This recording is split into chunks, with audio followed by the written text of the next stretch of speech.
querido Clever, tenemos a nuestro siguiente invitado, el ingeniero Alex de la Torre, ex dirigente de la Federación Ecuatoriana, en su momento vicepresidente, así que comparte con ustedes también el ingeniero Alex de la Torre. Muy bien, bienvenido don Alex. Y antes de que salude Alex, quiero agradecerle la sintonía en Puerto Viejo a Hugo Vélez. Ya recibimos tu mensaje, gracias Huguito. A ver, don Alex, todo este problema que está sucediendo en la Federación Ecuatoriana de Fútbol, ustedes dejaron de ser dirigentes allá por enero del año 2019 y hasta entonces no digo que fue una paz o una panacea todos los años que estuviste vinculado en los directorios del ingeniero Chiriboga, posteriormente como vicepresidente en la época de Carlos Villasís. Hubo problemas, entiendo yo, institucionales, pero como dice el viejo refrán, el trapo sucio se lavó en casa, que es lo que corresponde cuando hay un colegiado, cuando hay un grupo de dirigentes producto de una elección a través de los congresos, etcétera y etcétera. ¿O estamos equivocados en ese procedimiento, don Alex? ¿Cómo está? Buenas tardes, bienvenido a Radio Sucre. Buenas tardes, mi estimado Clever, y todos los quienes conforman el panel, señor Ruiz, señor Díaz. Para mí es un gusto pues poder dialogar con ustedes y más que nada verte recuperado, mi estimado Clever. La salud es importante, me alegro y te felicito y que sigas adelante, mi estimado Clever. Contestando la pregunta, mira, debo indicarte de que realmente en nuestra administración tuvimos algunos inconvenientes, pero todos esos inconvenientes siempre estuvieron determinados primeramente por la experiencia y la madurez de la dirigencia que había, y luego porque el presidente, que era cabeza del directorio o del grupo, tuvo mucho tino para saber manejar los momentos difíciles. Para nadie es desconocido el muñequeo que tenía el ingeniero Chiriboga para poder manejar no solamente las situaciones internas de la federación, sino las situaciones externas. Con Carlos Villasís obviamente hubo mucha dificultad, más que con Chiriboga, pero llegamos a entendimientos porque de parte de Carlos Villasís siempre hubo la situación de reconocimiento de los errores, de las equivocaciones que él tenía, y eso pues de una de otra manera pues a los restos del directorio nos tranquilizaba saber que por lo menos reconocía sus errores, ¿no? Entonces, esa es una de las situaciones por las cuales, a pesar de situaciones muy críticas que pasamos, pues en ningún momento se llegó a la situación actual. Claro, ahora que ya es conocido por todos, ¿cómo puedes opinar, Alex? ¿Estuvo bien actuado lo que han hecho los 6 restantes miembros de este directorio? ¿Es lo procedente? Y se habla de un congreso extraordinario. ¿Quién convoca? ¿Cuál sería el siguiente paso? Porque el uno dice yo sigo despachando, el otro dice yo he abierto las puertas para conversar con clubes, y como empleados en la federación, ¿a quién le hacen caso, el viejo? ¿Cómo es la cosa? Mira, mi estimado Clever, debo empezar indicando que esto era ya una muerte anunciada. Esto ya venía dándose desde hace tiempo, desde el año pasado. Pero entrando específicamente en la resolución que toman los 6 miembros del directorio, para mí es completamente reglamentario, porque hay un aforismo jurídico que dice que las cosas se deshacen como se hacen. Si nosotros analizamos, el Congreso de Fútbol nombra 5 vocales, no nombra presidente ni nombra vicepresidente. Los 5 vocales nombrados por el fútbol profesional, con los 4 del fútbol amateur, conforman el directorio de 9. Este organismo, el directorio, es el que nombra presidente y vicepresidente. Entonces, este organismo puede reestructurar, puede destituir, puede reemplazar en los cargos tanto al presidente, al vicepresidente o en el orden que están designados los vocales. Lo que no puede hacer es destituirle del cargo de vocal del directorio. Eso no puede hacer el director. Entonces, para mí, desde ese punto de vista y tomando en consideración los argumentos que plantean los 6 directores, ha habido incumplimientos o ha habido faltas al reglamento y al estatuto por parte de la presidencia. Y en tal virtud, la resolución está respaldada jurídicamente en el reglamento y en el estatuto. Ahora bien, ante esas circunstancias, puede darse el caso de que el presidente No puede, el expresidente no puede hacer absolutamente nada, porque él no puede convocar ya un congreso, porque ya fue hasta certificada la situación por el secretario de la Federación. En tal virtud puede recurrirse a 3 clubes o 3 asociaciones o 2 clubes y una asociación, como se quiera establecer, y solicitar un congreso extraordinario. ¿Para qué se podría solicitar un congreso extraordinario? Para juzgar la conducta de los vocales nombrados por el comité, nombrados por el Congreso de Fútbol Profesional. Entonces, en este congreso, como es un juzgamiento, habrán situaciones a favor, situaciones en contra o argumentaciones a favor y en contra, y el Congreso resolverá si los ratifica o los destituye, pero ya de vocales. Pero el Congreso decir que se convoque para que ratifique al presidente saliente o para que ratifique al presidente entrante no es necesario.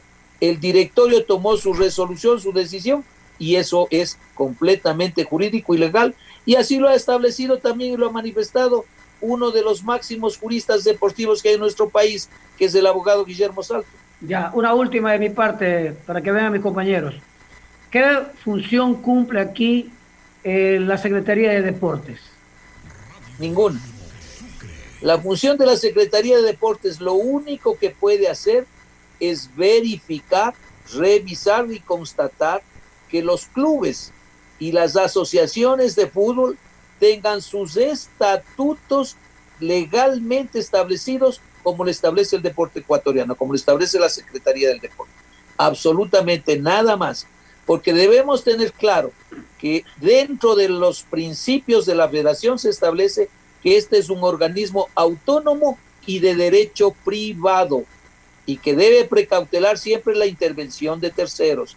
Se refiere como terceros a cualquier persona que no sea integrante dentro del organismo de la federación. Muchas gracias, compañeros.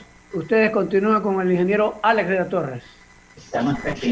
Un cordial saludo al ingeniero de la Torre. Yo la verdad es que creo que no he estado muy alejado y en conjunto no hemos estado muy alejados de lo que es una posición hasta cierto punto jurídico deportivo. Estamos plenamente de acuerdo y después Osvaldo Calderón también se situó en la posición de buscar la posibilidad del Congreso extraordinario antes que acudir a instancias internacionales, como se ha dicho, la intervención de la Secretaría de Deportes, que esto y esto otro, cosas que para mí no vienen al caso. Luego de saludarlo, ingeniero, quiero preguntarle a usted expresamente, escuché al señor Egas decir que su directorio, digamos que él y los que están con él, habían salvado al ecuatoriano de una debacle porque habían dejado la situación totalmente en ruinas y que incluso se hablaba de que se salvó al propio edificio de la ecuatoriana que estaba ignorado. ¿Qué hay de cierto después del saludo y del agradecimiento por su atención, ingeniero Latorre? Un saludo, señor Díaz, también. Mire, y contestando a su pregunta o a su inquietud, debo indicarle que nada más falso que eso. En ningún momento el edificio de la Federación ha estado ignorado, hipotecado o ninguna situación. Es verdad que la administración de Carlos Villasís con nosotros dejó una deuda, un déficit en el año 2019, enero del 2019, por alrededor de $6 millones. Absolutamente cierto. Pero lo que no se dice, señor Díaz, es de que también dejamos un contrato firmado por $18 millones de venta de los derechos de televisión de la selección. Entonces, lo que el año pasado ocurría es de que la federación no tenía ese momento liquidez, pero tenía solvencia porque tenía el respaldo del contrato de los $18 millones de la selección, tenía el respaldo de los contratos de los sponsors como Pilsen, el Banco de Guayaquil, claro, que eran recursos que estaban firmados, ¿no? Inclusive también se podría argumentar que había ingresos estipulados como los 5 millones de dólares que debían recibirse este año por Copa América, que no se dieron por situaciones que sabemos de manera general. Entonces, mire, una administración eficiente, ¿qué hacía? No sale a decir, me dejaron quebrado, sale a decir, tengo una deuda de 6 millones de dólares, pero tengo acá un contrato de 18 millones de dólares que me respalda para pedir un crédito a una institución financiera con el aval de este contrato. Entonces se cancelaba, se cruzaba cuentas y se podía salir fácilmente. Pero el afán de quien entró a la cabeza de este nuevo directorio era desprestigiar a la administración anterior. Pero, como le aclaro, en ningún momento ni hipotecar, ni siquiera hubo la menor intención de hipotecar el edificio. Como se conoce que ahora sí se quiso hipotecar a la casa de la selección para poder pagar los rubros que demanda el cuerpo técnico y el director deportivo, que valen 6 millones de dólares anuales. Es otra situación muy diferente. Bueno, entonces eso es lo que se dijo, y usted está dando su versión como ex vicepresidente. Y me complace porque no es para nosotros estar, digamos, complacidos, sino que sustentar lo que podamos hablar y lo que la gente escucha. Otra situación sobre, ayer se dio una rueda de prensa, pero más fue un conversatorio que rueda de prensa.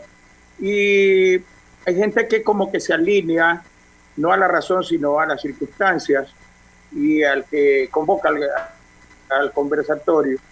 Ingeniero, se contestó, se dijo todo, pero no se contestó todo lo que es el argumento, los 7 puntos que como antecedentes para la resolución se dijo por parte de los 6 vocales firmantes.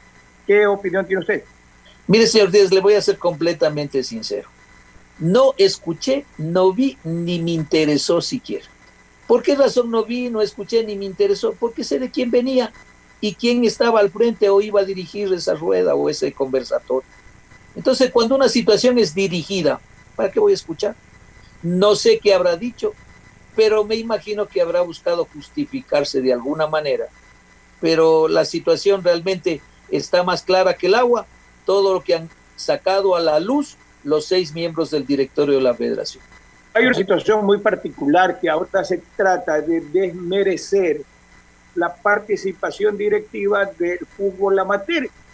Y cuando se eligió por parte del Congreso a los 9 vocales y después se conformó el directorio integrando a los miembros del fútbol amateur, ¿cómo es que ahora se lo quiere desconsiderar y se tiene reparos al respecto? Mire, es necesario puntualizar algo aquí, verá. La FIFA a nivel mundial establece y pide reformas a los estatutos de las asociaciones nacionales en las cuales esté existiendo una separación entre el fútbol profesional y el fútbol amateur. ¿Por qué razón pide la FIFA esto? Porque la FIFA considera que el fútbol es uno solo. Las reglas del fútbol son tanto para el amateur como para el profesional. Lo que ocurre es que al fútbol profesional lo manejan las ligas de fútbol, pero las asociaciones nacionales deben cobijar al fútbol de manera global. Nosotros dejamos inclusive ya un proyecto de reformas en este aspecto a la directiva entrante, que no lo han topado porque posiblemente no les interesa unificar al fútbol ecuatoriano. Pero esa es una disposición FIFA y tiene que cumplírsela, porque en corto plazo no va a haber esto de aquí que algunos sectores manifiestan, desde luego sectores interesados. Yo he escuchado en algunos medios de comunicación que por qué el fútbol amateur tiene que decidir en el fútbol profesional. No están decidiendo en el fútbol profesional, están decidiendo en la Federación Ecuatoriana de Fútbol, que es un organismo que cobija actualmente tanto al fútbol amateur como al fútbol profesional, y tomando en cuenta inclusive que hay una mayoría de miembros en el directorio del fútbol profesional.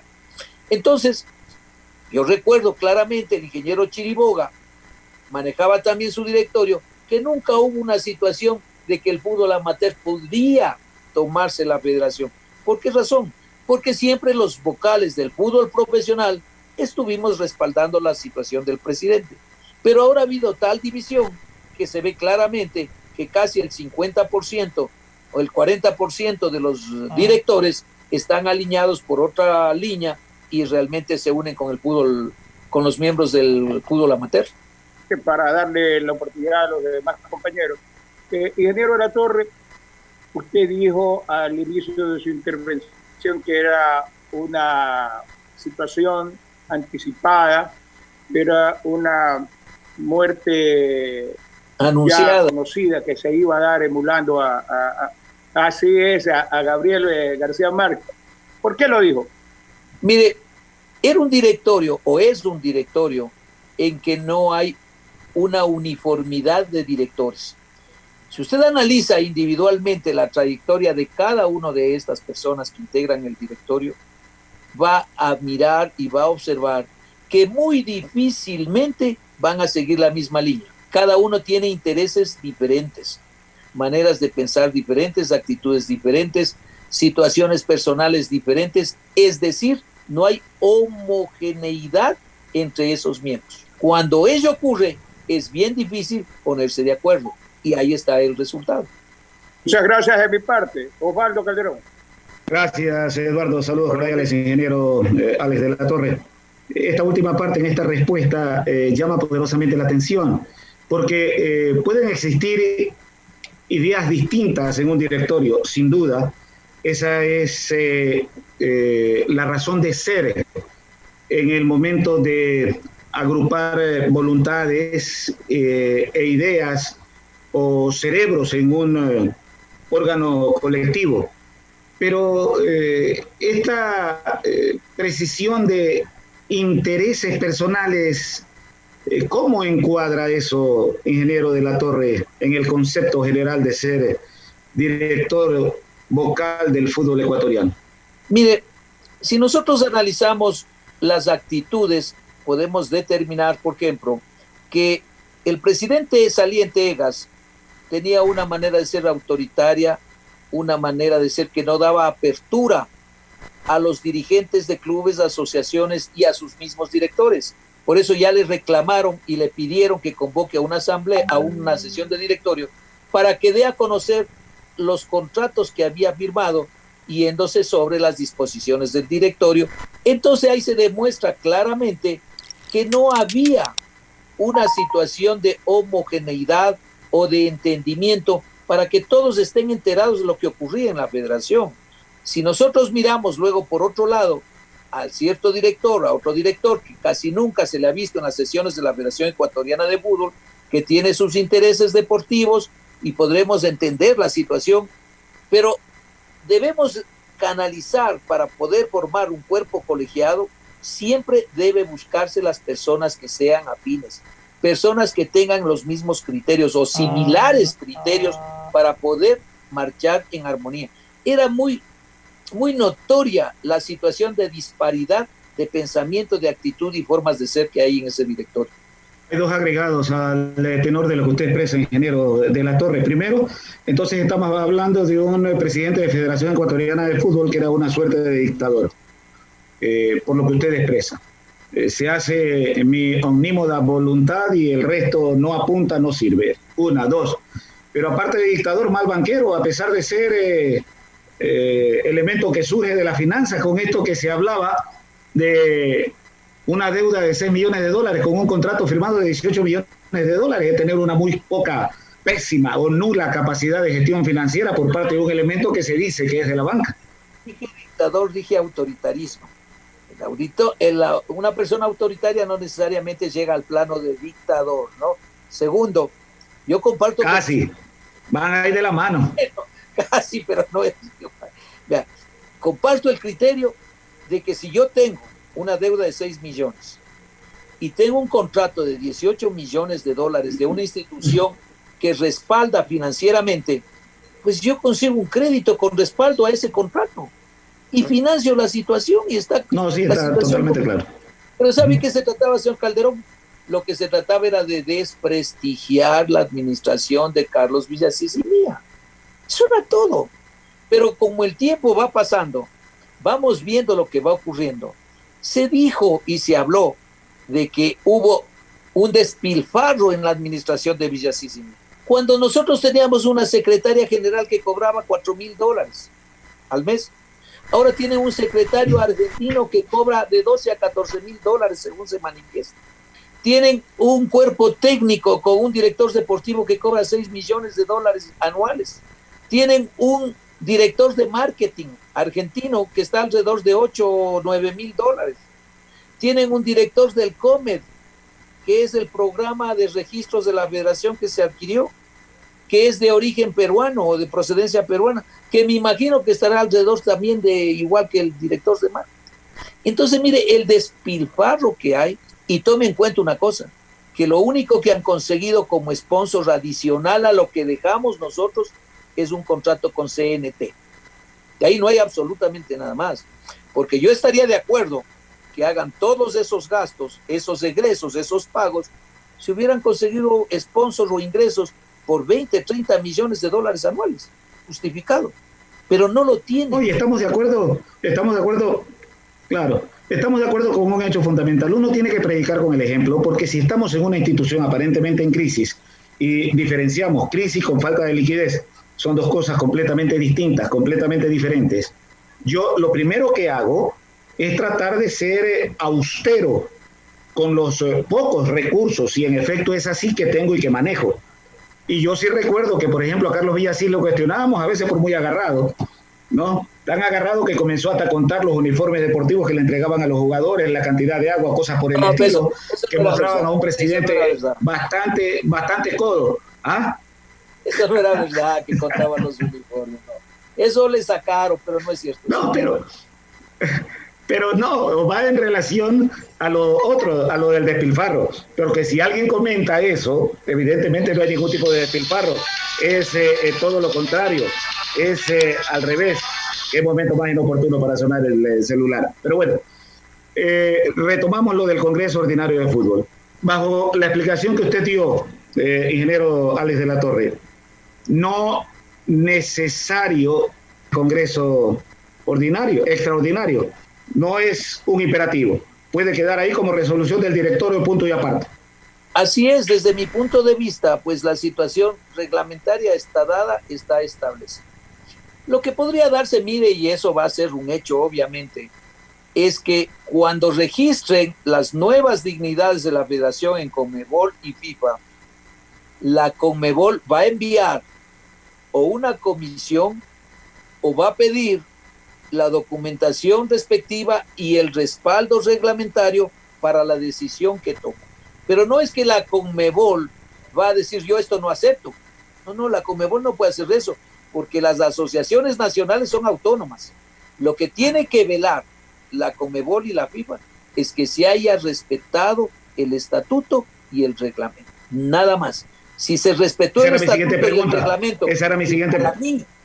Para mí, desde mi punto de vista, es reglamentaria la situación, no habrá absolutamente ningún temor ni ninguna duda de que la CONMEBOL tiene que reconocer al nuevo director. Sin duda, porque usted se conoce el reglamento y estatutos de Federación Ecuatoriana de Fútbol desde la A a la Z, con tantos años que tuvo ahí, no ha habido ninguna reforma en ese tema en esta última parte. Y la siguiente pregunta era a propósito de lo que usted está indicando, porque la CONMEBOL ha dirigido una comunicación a Gustavo Silikovich, el secretario general de Federación Ecuatoriana de Fútbol, en donde dice al respecto: solicitamos todos los antecedentes de la citada decisión sean remitidas a la CONMEBOL como ser estatutos actualizados, actas de directorio, de congreso y toda otra documentación referente al caso que consideren en el plazo máximo de 24 horas. La CONMEBOL, hasta tanto no evalúe la documentación solicitada, no reconocerá cambios en el directorio.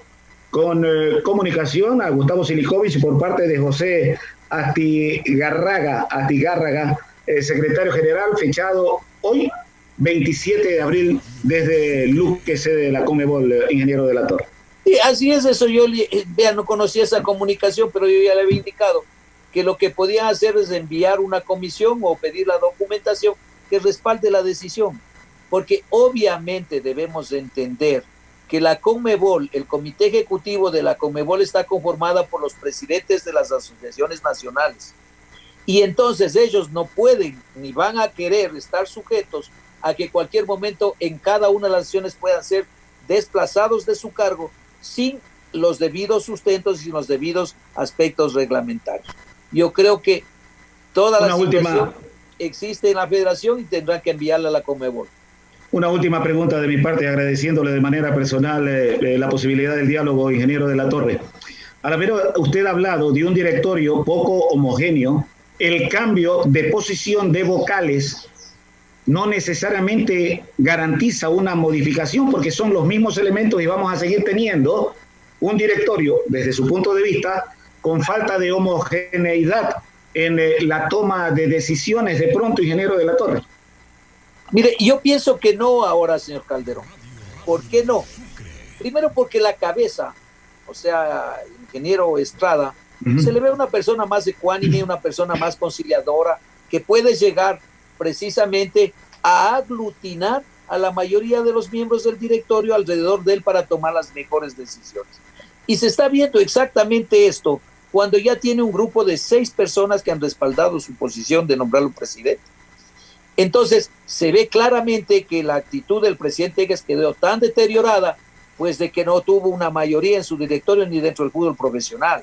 Entonces, yo creo que hoy una de las labores más importantes del nuevo presidente es buscar la conciliación entre sus directores, buscar armonía y tratar de la mejor manera manejarse tinosamente, con mucho equilibrio, tratando de consensuar las decisiones que se tomen en la federación.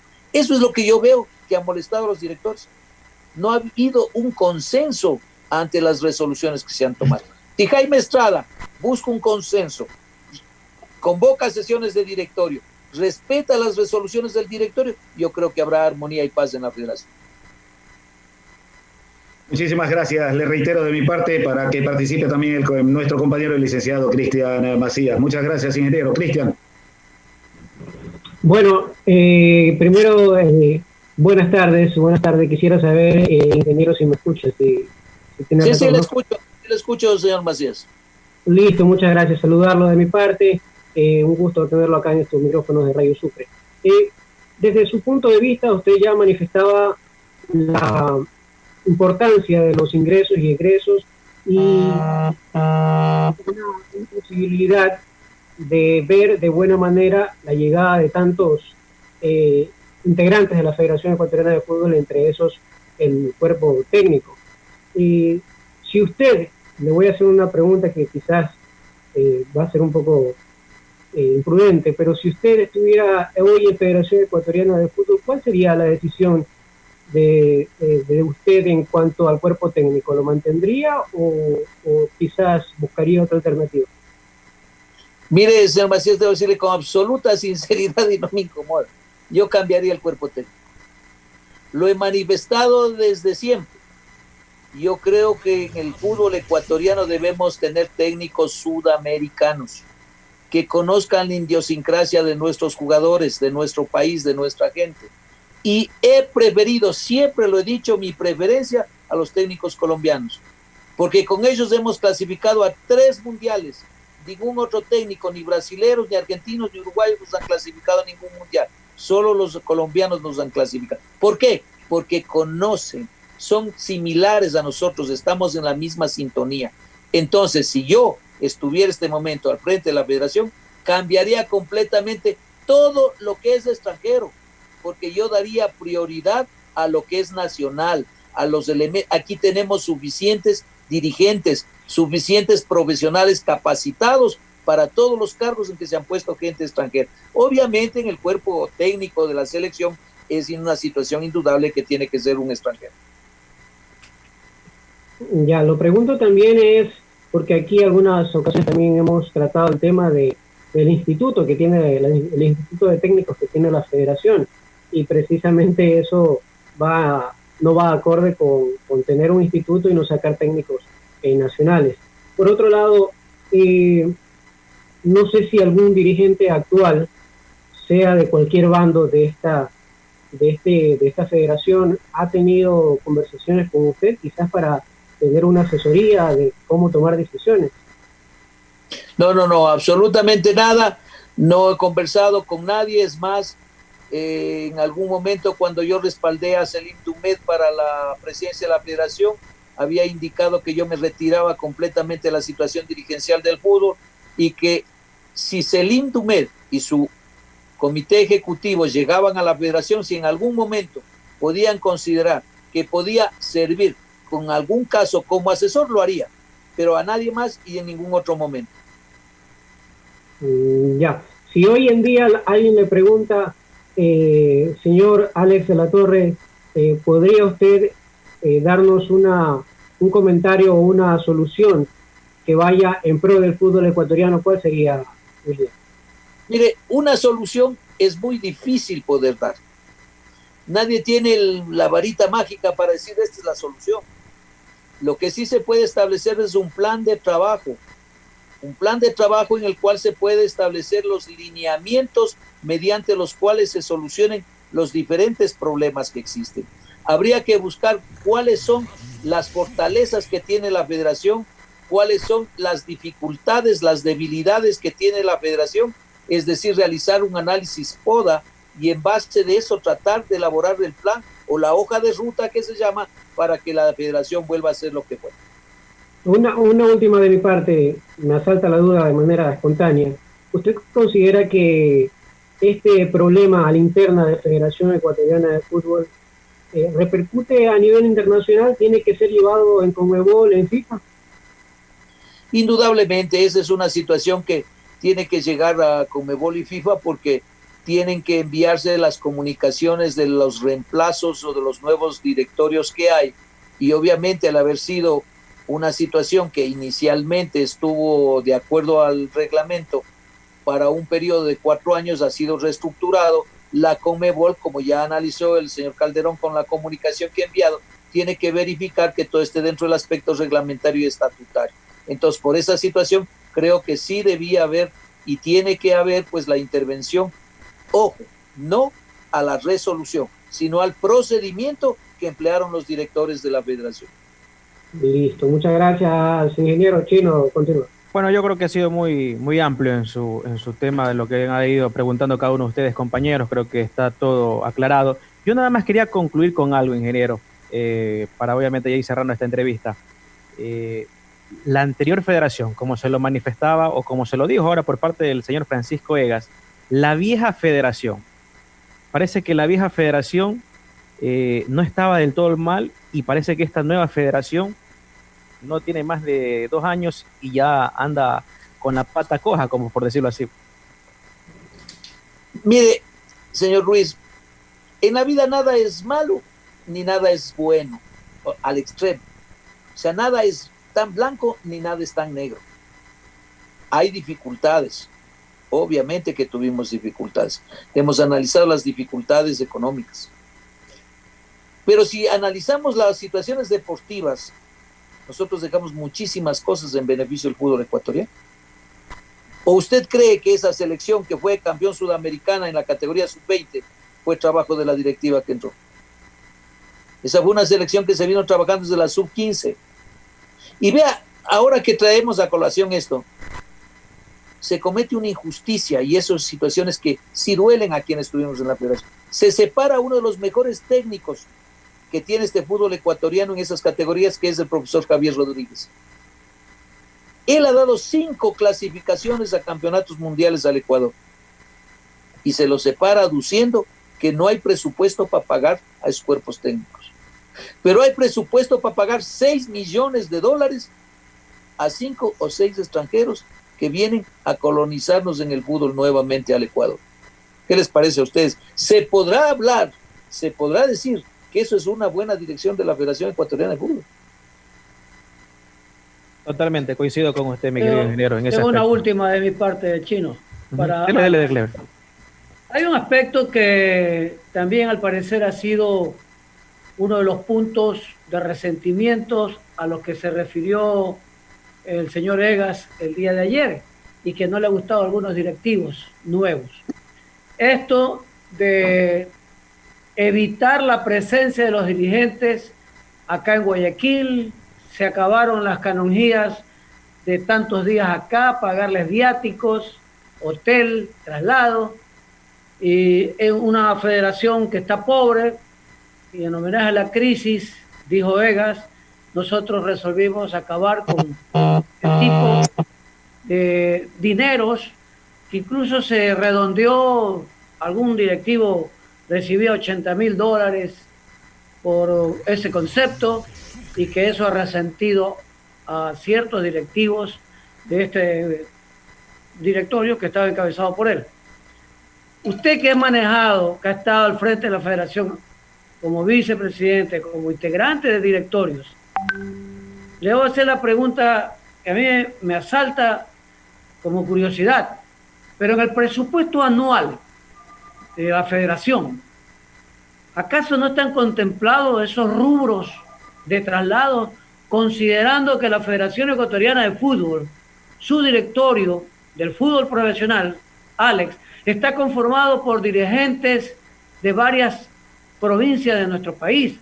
Claro que tienen que venir a la sede, a la casa del fútbol, que es aquí en la ciudad de Guayaquil. No van a venir con el peculio de cada uno de ellos. Eso no está contemplado en cada presupuesto anual que se presentaba.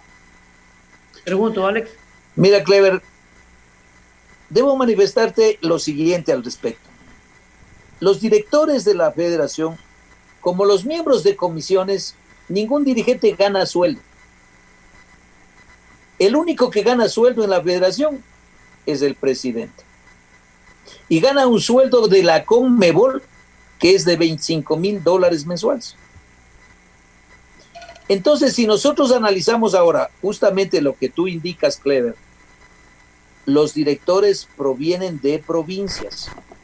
Le escuchaba al vicepresidente actual, Carlos Galarza, decir que él viene de Macas, que hace 8 horas en bus de Macas a Guayaquil, que sesiona todo el día hasta la noche, y a la noche no le dan hotel para quedarse en Guayaquil y tiene que regresarse en otro bus 8 horas más a Macas. ¿Parecen ustedes que eso es correcto? Pensemos que eso es normal. No puede ser. Por más austero que esté una organización, no puede tratársele hacia un dirigente. Hay una escala de viáticos. Y obviamente, Clever, como tú indicas, nosotros al elaborar el presupuesto, porque yo muchas veces hice el presupuesto, considerábamos cuántas sesiones de cada uno de los organismos hay en el año y establecíamos cuánto se va a requerir para gastos de este tipo en el comité ejecutivo, en el directorio, en la comisión disciplinaria, en la comisión académica, todo se presupuesta. Si analizamos nosotros y de lo que escuché al abogado Galarza y de lo que ocurría en nuestro tiempo, ningún director percibió un sueldo o una cantidad mensual significativa, porque el valor que percibía como gastos o como viáticos o dietas tenía que emplear en muchas de sus actividades que realizaba. Cierto es que nos pagaban un buen hotel, teníamos la alimentación en el hotel, pero todas las movilizaciones y todo lo demás teníamos que hacerlo de nuestra cuenta. Entonces, si analizamos esa situación, ¿cómo puede estarse fijando un presidente que percibe $25,000 él con la situación de un miembro de un directorio que estará recibiendo por concepto de pasajes, de alojamiento, pagarle un hotel que tenga unos $80, $90 por noche para pagar y que al mes represente el costo de este director unos $1,000, $1,500? Eso, Clever, ¿cómo puede una organización como la Federación tomarse como caballo de batalla? Eso me parece que es una de las situaciones que no deben siquiera mencionarse, porque sería diferente si es que el presidente de la Federación también de su peculio pagara toda la situación de movilización, gastos de alojamiento en Guayaquil. Pero si él percibe $25,000 por ser presidente, entonces no está pagando del peculio de él, pues. Entonces yo creo que la situación de buscar excusa en el sentido de que ha resentido a los directores de eso, me parece una situación muy trivial o muy banal, mi estimado. Gracias, Alex. Chino. Sí, estamos ya también llegando a la parte final. Le quedamos totalmente agradecidos, mi querido ingeniero Alex de la Torre, por este contacto, por el gusto de poder conversar con usted y aclarando algunas situaciones, obviamente, en este tema. Muy agradecido, mi querido ingeniero. Gracias a ustedes y deseándoles lo mejor, que se cuiden porque Guayaquil es una de las ciudades más afectadas. Los buenos amigos, espero verles luego de que pase esta pandemia y podamos darles un abrazo. Felicitaciones y cuídense mucho. Buenas tardes. Gracias, de igual manera, ingeniero. De igual manera.